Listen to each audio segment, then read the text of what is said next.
Cool. Good morning. It is still morning, right? I don't ever watch. Good morning, everyone. My clicker is off. There we go. Now it's on. Good morning, everyone. My name is Nhlanhla Nkosi. I work for a really awesome company called BBD. We write bespoke software. At BBD, I work in a very unique team called ATC. We are essentially charged with BBD's consulting as well as their research and development functions. But I think the most interesting part of our job is that we are also responsible for training, or rather facilitating the learning of our 700 plus employees across the different countries that we operate in. For my sins, I studied engineering at Wits University, where I'm also currently pursuing a postgraduate degree in game design. But the most important thing for you to know about me, now I'm going to need you to pay attention here, is that my Twitter handle is at Nkosi. Please feel free to tweet me and let me know what you think of the talk. You can ask questions, really anyway. So I expected this room to be slightly bigger, and I feared that some people might not see me. So I put up a picture of myself as drawn by my 9-year-old brother. As you can see, it's quite an uncanny resemblance. You can even see the tiny beard. After he drew this picture, I went and I shortened my tiny goatee over here. But my brother inspires me a lot. He inspires me because when I see him, I learn a bit more about myself. So I'm going to reintroduce myself. My name is Nhlanhla Nkosi. Except when you greet me, and when you greet me properly, you wouldn't just say Nhlanhla Nkosi. You would say Nhlanhla Nkosi. Nkosi, Dlamini. Wena wekunene. Wena lo wacetha libombo ngekuhlahlatela. Sidlubla dledle sakalobamba. Sona sithi sipadla sibe sibadlublisa. Samketi sinembovu emalangeni. Nkosi. Wentela abafati pete kuhawukela. Nkosi. Dlamini. You see, my name isn't just a name. My name tells you about who I am. It tells you the culture and tribe from which I originate. It tells you roughly where my ancestors would have lived. It also tells you the lineage that my family will come from. It tells you also the great achievements that my family would have achieved, and the myths around the different things that my family became to be known for, rather. You see, just simply in my name, what my ancestors have done is that they have passed on history. They have taught me about who I am and who my people were. See, contrary to belief, Africans have been producing knowledge and transferring knowledge from generation to generation. This is not a new thing that we are discovering today. And I'll give you an example. Take a look at this image. How many people in this room know what fractals are? I see a few hands. So what you're seeing here is a triangle, and you can then break that down into smaller triangles. But the trick is that the smaller triangles look exactly like the different triangles. And as you do this an infinite number of times, this shape looks exactly the same at all the different scales. So it's a self-deterministic shape. If we put a definition to it, according to the Fractal Foundation, they say a fractal is a never-ending pattern that repeats itself at different scales. The property, well, this unique property is called self-similarity. Now, years ago, when Western mathematicians realized this pattern, they realized that if I take a very long line and I break it a bit, making it smaller and smaller and smaller, the overall length actually grows. So if I do that an infinite number of times, the length actually grows an infinite number of times. And this idea of this total being greater than infinity broke their minds, and they said, this is useless and we won't be using it at all. Now the interesting part is that they said this with fractal lungs, because you start noticing that fractals make up a lot of things that we observe in nature, be it leaves, trees, our very organs. If you do this between your thumb and your index finger, the different patterns that form over here, those are all fractal patterns. Now, this gentleman over here, Dr. Ron Iglash, is an American mathematician and technologist. Now, while studying fractal mathematics, he happened to be looking at aerial photographs of some villages in southern and western Africa. And he noticed something rather interesting, that a number of these villages were actually designed with fractal patterns. He then got funding to go and ask people why they were building their villages in fractal patterns. And people were like, because this is probably the best way to build these villages. Except there was also meaning in all of this. So the village that you're seeing here, right in the center, that single unit, that's where the chief lives. And the chief's immediate family would be around him. And the rest of the village would be the outer circle. You see, if you take this going internally, the chief himself will have a smaller village of tiny people, i.e. our ancestors or spirits. And in here, this village itself is also designed using fractal patterns. So the idea of infinity has long existed on the continent. Eglash also then realized that braids also use fractal mathematics or fractal patterns to actually create these really, really gorgeous designs. Now, imagine the power that we have when we can teach maths to African girls and make them realize that this isn't an abstract thing that was shipped to them on boats, that they have actually existed with maths being a core of their identity, with these patterns being a rich part of who they are, and the histories which has brought about to creating them. Now, I realized the importance of this when I got to first year at Wits. That's not me at Wits. Although I looked just as confused as, or I was just as confused as English looks over there. But I studied game design, and I found myself to be the only student in my class who had gone to a public school. And needless to say, I was the only one who hadn't played computer games. So when we discussed games and we used examples, my classmates would use titles like Skyrim, World of Warcraft, and all these different things that I've never heard. All I knew was Call of Duty, maybe sort of, but FIFA definitely. I knew Snakes and Ladder, I knew Ludo, I knew Zwipi, and I knew my dice. But after a conversation with my lecturer about this difficulty that I was having understanding what the rest of my classmates were talking about, she then actively started changing the examples that were used in class. And all of a sudden, I started engaging more because now I felt I had a voice. I knew what they were talking about. This impacted my studies quite significantly. The reason why I'm telling you this is because this notion that's passed across the world, that knowledge was brought to Africa, is purely false. And if we're going to look at how we're going to develop the continent going forward, we need to look at how we've been producing knowledge and how we've been sharing it.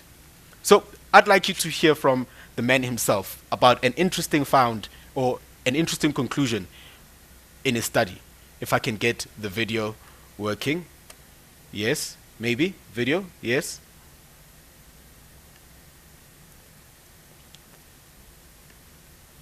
Can I get some help, please? I'm not sure how to get this video playing.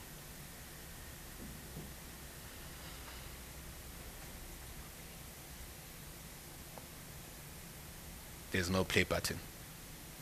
Okay, just wait for it maybe. No? It's fine. I will explain what Eglash would have explained in this 2-minute video. So Ron speaks about how he visited this village which had a rite of passage where you have to draw these, where you have to do these calculations in the sand and you need to get to the correct number. And he looked at these and he was like, you're just drawing random numbers. How are you doing this? They said, no, we can't tell you. You're not a priest. You'd have to go through all of this. And only after he begged and pleaded and explained why he was there did someone then say, okay, come, I'll show you. But what he saw was that they were actually using binary logic to actually read or to actually reach their conclusions. And then he went back home and started researching history. And he found that the origin of binary, which is the reason which all our computers and devices work here, actually originates from what came to be termed the dark continent. You should definitely check out this talk by Ron Eglash. It's on YouTube.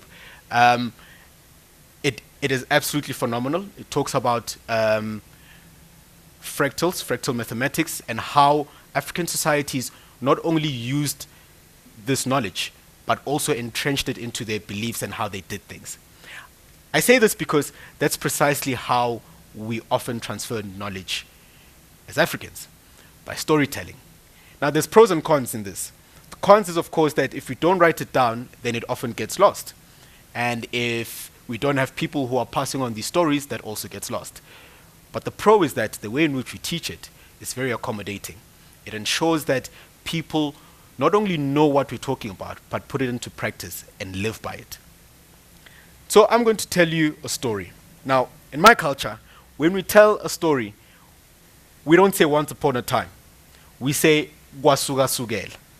And the people who are listening to the story then respond with the phrase Nkosi, to show that I'm here and I'm open to hearing what you have to say.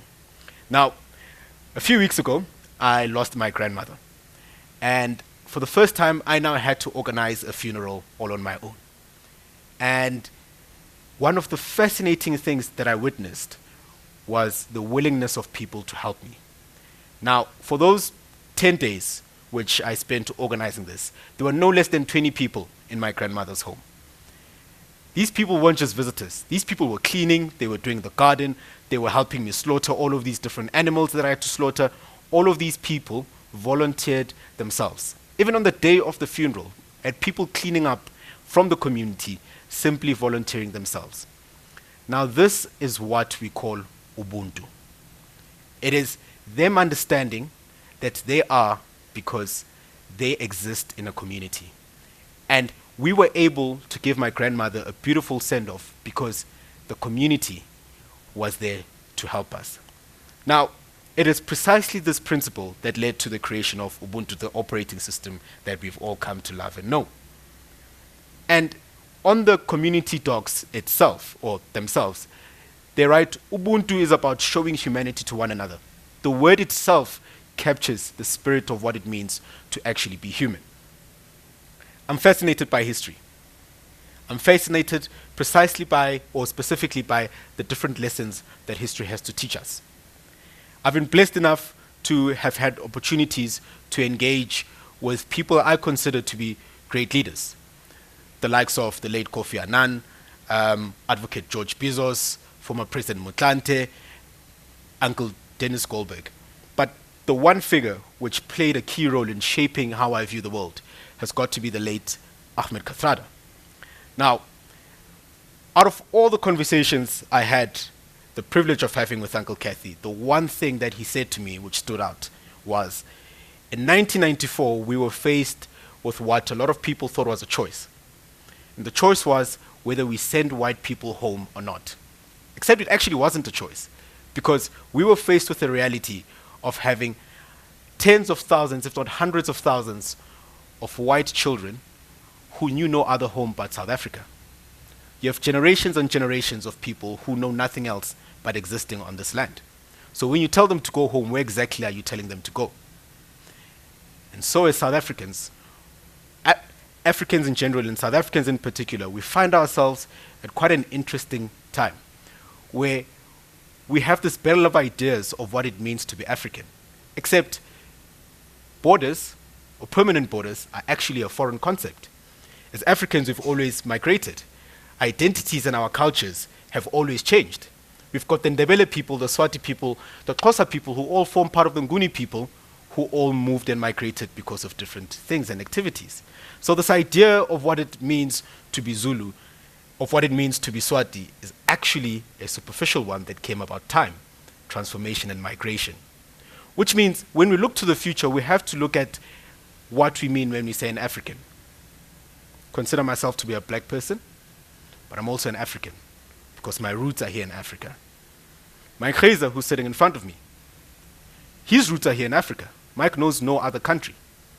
And so when we speak of the future of Africa, we're talking about the future of my children, of her children, of his children, and of his children, because that is what we want to create. That is the essence of what Ubuntu means. Here's a reality that we find ourselves in. Our continent is rich in resources, and it's being drained. It's being drained by the rest of the world. We get about $162 billion in what they call aid, but we also bled excess of $203 billion in a whole range of things.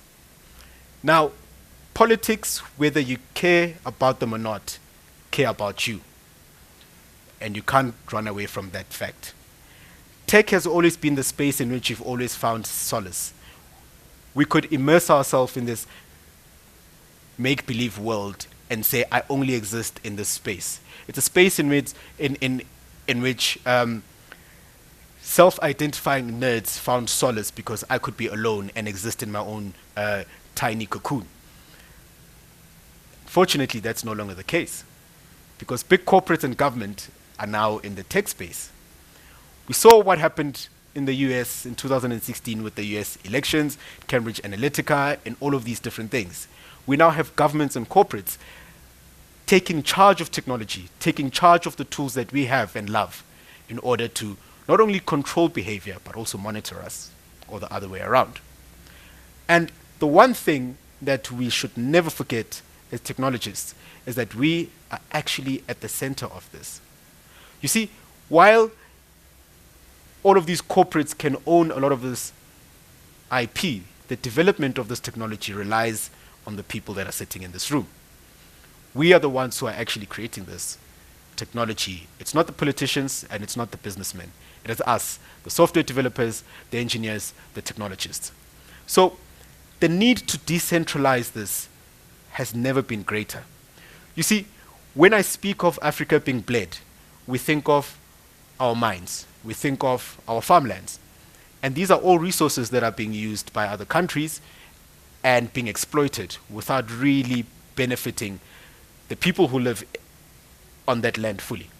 Now, you see, the interesting thing about technology is that we actually keep that mineral or those resources because we are those resources.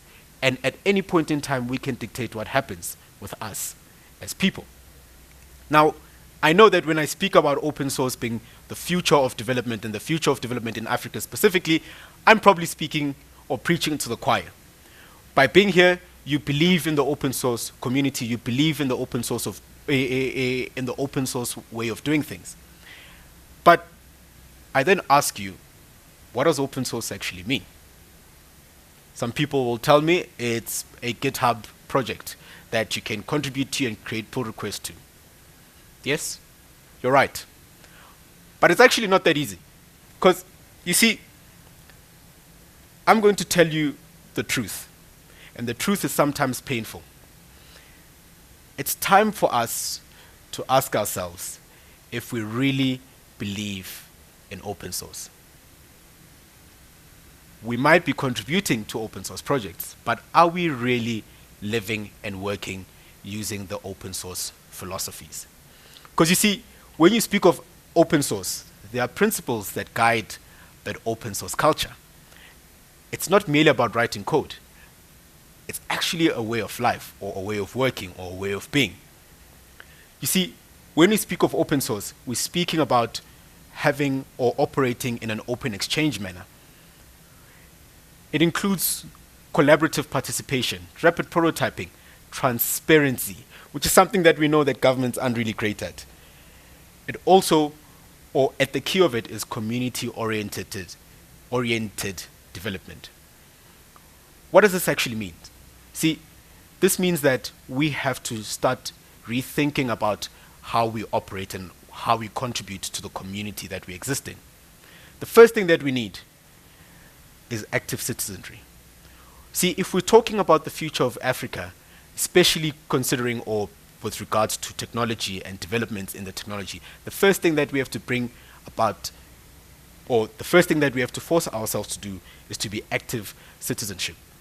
I've lost count of how many people told me just this year alone that they are migrating from South Africa because opportunities, because of the political climate, and so on and so forth. I find it weird when it's technologists who tell me this, because it clearly means that they don't understand the power that they hold in their hands and the power that we hold as a community. You see, with technology, and Facebook and Cambridge Analytica showed us this, we have the power right in our hands. You see, with technology, we're starting to decentralize what power actually means. We see politicians going on Twitter, ranting. They're using the tools that we built. So we need to start thinking, how can we use our tools to better the environment that we live in? And for that, we need to be conscious and active citizens. We need to actively look at how we can contribute to bettering the countries that we live in. The second one, which is probably more important and difficult, is we have to unlearn. We have a lot to unlearn as people. See, our educational system as it is teaches this idea of you being alone. The way we assess you, you have your marks. These are your marks, and regardless of what you do, if you do well, your marks will get, you will get good marks. If you do badly, you will get poor marks. I've heard students that I was tutoring at VETS talk about how my group or someone in my group didn't work, but I don't want to get a bad mark. Therefore, I'm here to tell you that you shouldn't consider them in the work that I submit, and vice versa. You see, our schooling system teaches this idea of an island, this idea of I. That solidifies this idea that I'm in this for myself and myself alone. But we have to unlearn that, because as one of my colleagues puts it, that's not how we actually work in software. That's not how we build software. You don't sit alone and build an entire banking application on your own. You collaborate with people who come from different backgrounds, different educational backgrounds, even. And it's this collaboration and this bringing together of different identities and ideas that actually brings about success in the different systems that we build. So we have a lot to unlearn. But the first thing is this idea of what success means, or how we can reach success. And success only meaning that it's for you. We need to start to understand that the more we collaborate and the more we look at success as being a collective effort and a collective outcome, the better we'll be, or the better our continent will be.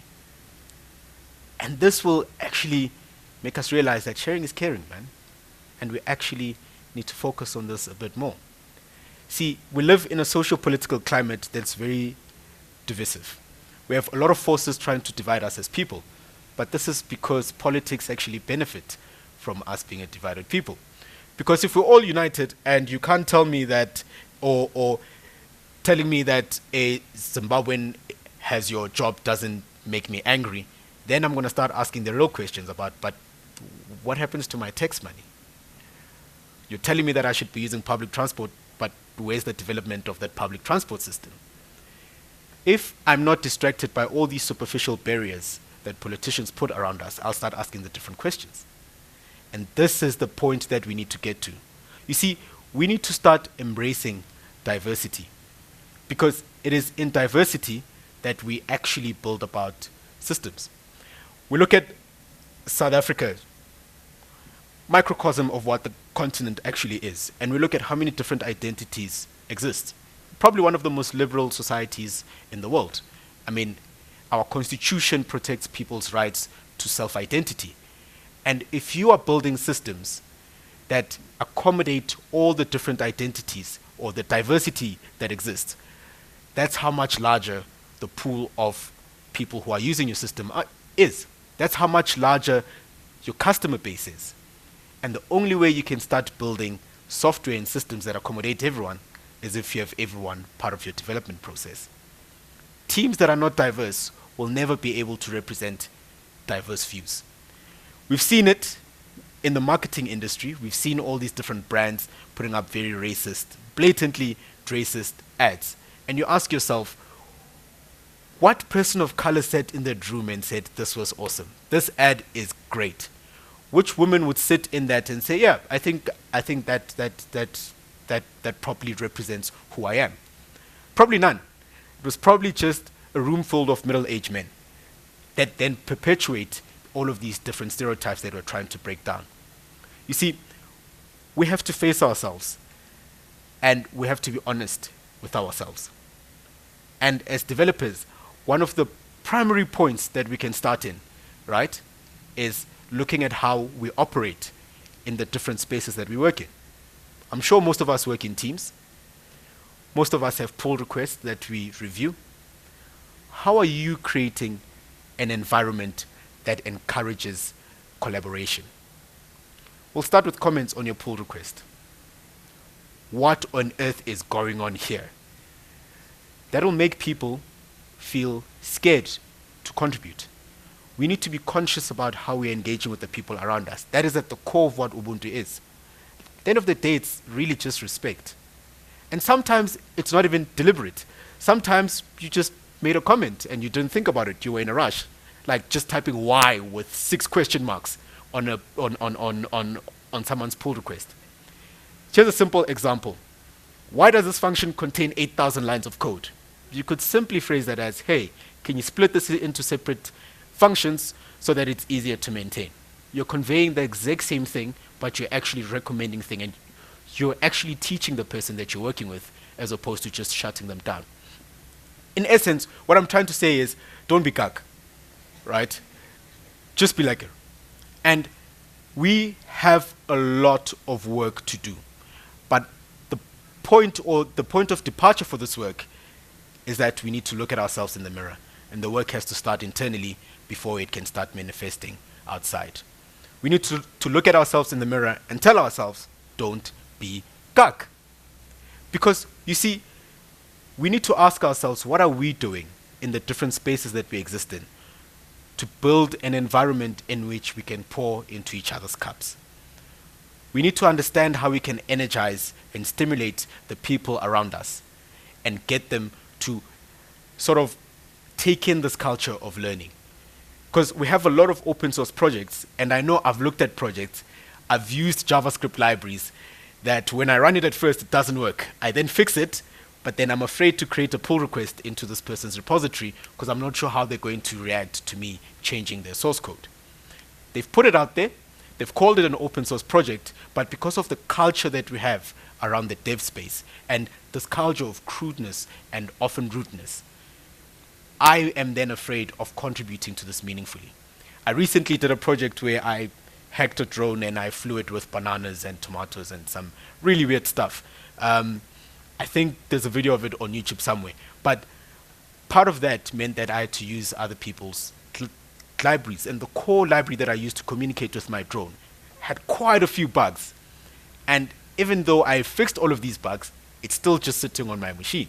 I've pushed it to my own branches, but I still haven't taken up the courage to actually create a pull request into the master branch of this library. Now, we need to ask ourselves, what are we doing to ensure that that doesn't happen? Because the next breakthrough on your project could come from someone out there. It could be sitting on someone else's computer as we speak. And that person could be building really incredible systems. But because of the culture that we're creating within the software development space, they're afraid to put it in. Remind yourself, don't be gag, and build an environment that encourages open source as a philosophy and not just as writing code. Thank you very much.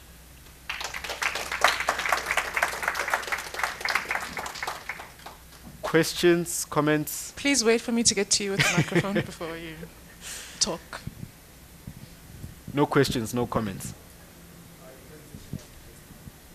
Okay, yeah. Your presentation was very interesting and very informative. Thank you. Oh, thank you. Question?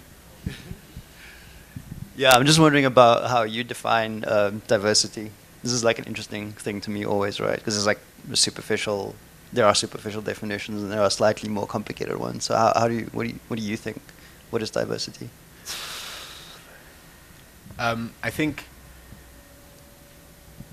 I use the term diversity really to convey this meaning of having everyone, or including everyone. So some people might break it down to racial diversity, gender diversity, but really I find all of those different breaking down and categorization of people quite problematic, especially when we try to use that to say that therefore this kind of people shouldn't do this or that.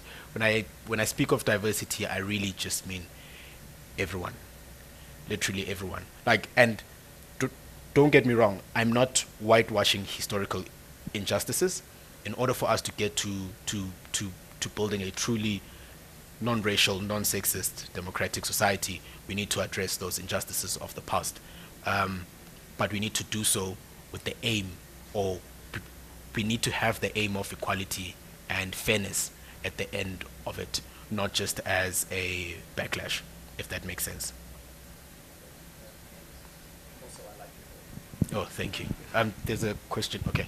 So on that point, do you know of any initiatives or programs whereby they help people to rehabilitate people in terms of the struggles that we've had as a country in the past? Because if you think about it, it is easy for, as you mentioned, politicians to capitalize on people because people have not been rehabilitated on such things, both black and white. How do you think there's any initiatives or any programs that were aiming at rehabilitating people on that? Do you know of anything like that? Yes. I used to do some work with an organization called the Ahmed Kathrada Foundation. Its sole purpose is to look at how we get to building a non-racial, non-sexist South Africa. And they do that by looking at the history, by doing some interventions. They run programs where they create or they facilitate conversations between different organizations and between different people. So one of the things that I did as part of my work there was, there is a municipality in Hermanus in the Western Cape. It is the most well-run municipality I've ever encountered, ever.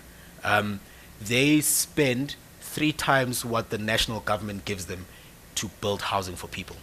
When I look at their stats, they're doing phenomenally well, but they asked the foundation to come in and mediate because they couldn't pass bylaws, because they couldn't get past the social barrier that they had, and it was along racial lines. And all we did in that session or in that workshop was make people realize that we're all at the end of the day really striving for the same thing, and that's to be able to provide a roof over our heads and feed our kids, and maybe have a holiday or two a year. And that all these things came about them not trusting each other, and that disunity was brought about by misinformation. So we literally said, okay, tell me why don't you trust the person sitting next to you? And said, no, because apparently this person said this. Then this person was, no, but I was misquoted. So there are organizations. The big problem is the lack of willingness to engage. The climate that we find ourselves in is that people are retreating because of fear of, I don't know. Actually, I don't even know why people are retreating, but it's this lack of engagement that's creating this really turmoil climate that we're in. There are a number of organizations that are tackling the issue at different fronts, the South African Human Rights Commission being one of them. I think the big problem is getting the different communities to come together and engage on these issues. That's the one major problem. I've traveled to Ventersdorp to do a community engagement on issues around social cohesion in Ventersdorp, and the room was, I think there was only one white person in the entire room, and then you can't have a meaningful engagement about what social cohesion in Ventersdorp will mean if you don't have all parties at the table. Yeah. So. Yes. I was fascinated by that slide you had about South Africa being bled, the billions of money going away to other probably companies in the States or wherever. How can we start a new trend to stop that? I'm very interested in that. I've had a lot of thinking about that. It's everywhere in the government, big companies. We're using software that is really entirely unnecessary. How can we stop that? Yeah, that's a very interesting question. So SITA, S-I-T-A, State IT Agency, I think. That's precisely what they were mandated to do by our parliament. Unfortunately, we're really good at having policy and ideas, but our execution of it often sucks. How are we meant to do it? I mean, especially when it comes to software, we've got some of the best software development companies right here in South Africa. We've got some of the best. If we look at our financial IT infrastructure, it can take on any other one in the world. I think it's a mind shift change. We often underestimate ourselves, and we often underestimate the companies that exist within the country. I think there are things we can do at different scales. From a state level, the state needs to start trusting its own citizens to actually build their software and to advise them correctly. We currently hearing 4IR buzzwords everywhere without anyone actually understanding what that actually means. So, so I mean, we recently bought trains that then couldn't fit on our railways. I mean, these are very fundamental things that we shouldn't be getting wrong. From a corporate perspective, I think our IT industry is doing cash in terms of trying to develop skills locally. There's definitely a whole lot more that they can do, but I think we're also employing as much of the local skills that we can find. In fact, now we're starting to look abroad because now the States is seeing that we've got good engineers here. Now AWS is moving into Cape Town, and all these other big corporates are coming to get our resources. From an individual or a community perspective, I think we need to look more at how we can use our skills to change the narrative, to teach, but also to help the smaller organizations out there that need software. I mean, our field is constantly changing. We're constantly learning, and to learn, we build things for ourselves. I'm sure we all have a sandbox folder with deserted projects. When we're learning a new tool, why don't we look at what smaller organizations might need, smaller NGOs with low budgets might need? There's an organization that told me that they provide cameras, security cameras in schools that have had computers and iPads donated to them. And all of these surveillance systems, or for the insurance to cover them, the principal every day has to have a piece of paper and mark, yes, I've locked the door, yes, I've enabled the alarm system. But if this was an app, they could then get that information immediately without the principal doing that. And for people with our kind of experience, that's not a very difficult thing for us to build. And we could learn the different technologies that we're learning with by helping out these things. And social entrepreneurship is a thing. It's a very, very big industry. Social entrepreneurship is actually a profit-making industry. But yeah, thank you very much.